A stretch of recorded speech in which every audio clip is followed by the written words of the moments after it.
Saturday. All right, so Pat Cox is probably taking the game loss, pretty well. He's a reasonable human being, and at least he seems that way. So Pat Cox is on the left, Gerry Thompson is on the right. Jerry's with Blue White Delver, up a game. What do you think are the key cards in this matchup? Oh, the key cards it's really clear. Gerry needs to come out quick, and he's playing 4 Geist of St. Yeah, 4 Geist of St. Traft and then 3 Sword of War and Peace. Like those 2 are his. So Gerry wants to, get down early pressure, make Pat have answers for the pressure, and then once Pat taps out, he's gonna bust out a Geist. So All right. Gerry drops a Seachrome Coast and casts Ponder. Yeah, and Pat's on the play because of the game loss. Now they can't sideboard, just for everybody at home, at least this game, even if they know they're playing. All right, so Pat plays an island and passes. Hopefully Pat has a mana leak for his own sake to stop Gerry from dropping whatever he might drop.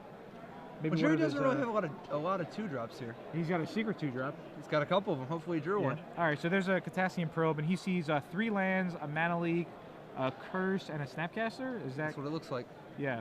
So.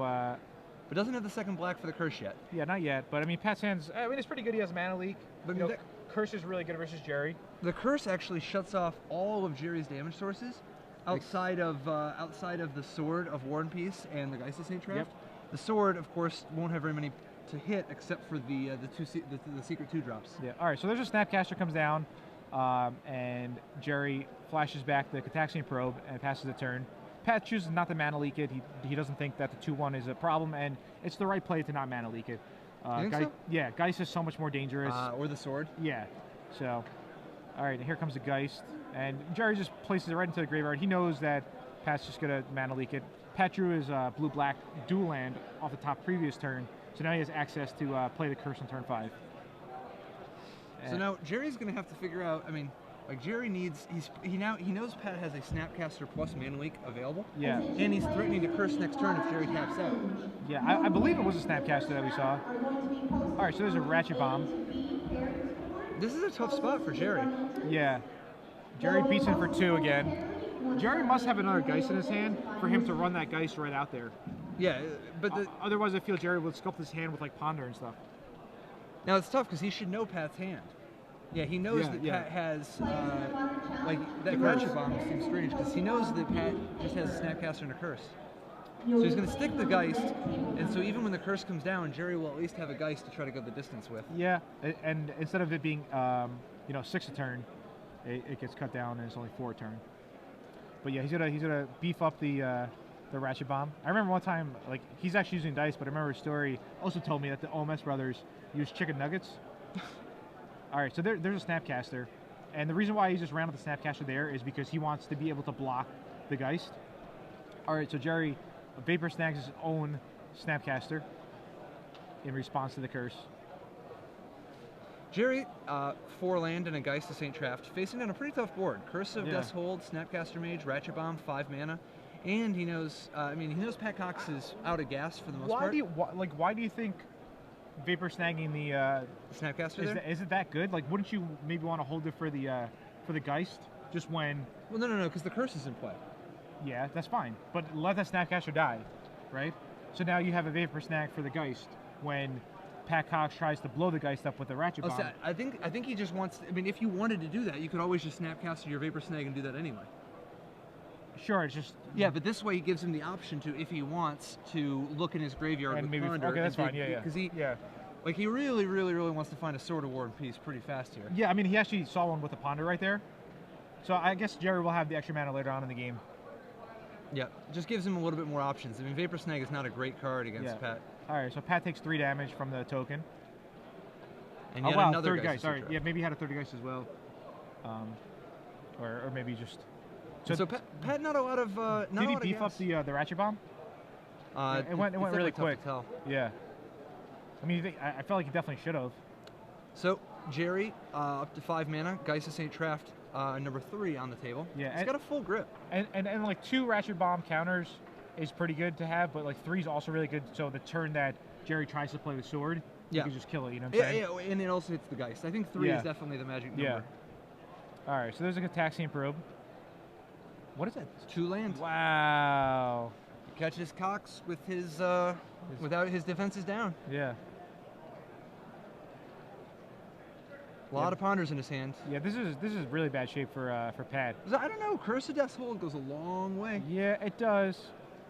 But yeah, if he sticks the sword and like cracks Pat with the sword right here. Yeah, Gerry has like no answer because. But even though he does, well, he can't stick the sword yet because the ratchet bomb. Yeah, exactly. Yeah, even though this is game 1, they well, even though it's game 2, they didn't sideboard, so Gerry doesn't have any answers to the curse pretty much. Yeah, he's just gonna have to go hard. Yeah, after after board, he could bring the O-rings or they revoke. I actually think Cox isn't out of this one yet. I mean, he's down a lot of cards right now. Yeah. But the fact that he's got a ratchet bomb sitting in play, and then a curse in play, oh, this Spellskite's actually going to be pretty big, because Cox is going to have to blow the ratchet bomb on the Geist of St. Traft next turn, and then the turn after, Gerry will be able to hit him with the sword. Yeah, I mean, because he's at 9 and he doesn't want to take 4 more, going to 5. He could actually wait another turn, because he's at 9, and then the Geist will only deal 4 damage. That's and then true. it only deals 4 again. I think Gerry might have drawn his 4th Geist. Oh yeah, he did. Yeah. Yeah. If I was Pat, I would take that damage there. I don't know. Like, what is it that you're afraid of? Another Geist. The 4th Geist. But I'm like. It prevents 4 damage. But who cares, right? Against the blue-white deck, with a curse in play, if you're at 9 or if you're at 1, it's the same exact thing. It's well, not like you have not to 1. They can gut shot, of course. Sure. Yeah. Yeah. The difference between 5 and 9 like 2. is Yeah. Or even like 2, really, because you don't have to worry about like end of turn Midnight Haunting or end of turn Snapcaster. So the Sword of War and Peace. All right, that's really bad for Pat. This is probably going to be all she wrote. Unless Pat drew something in the past 2 turns, but we saw that he drew a Drown Yard. All right, so Pat's gonna go down to. No, this will kill him. No, it doesn't. He only has 2 cards in hand. Does he have 2?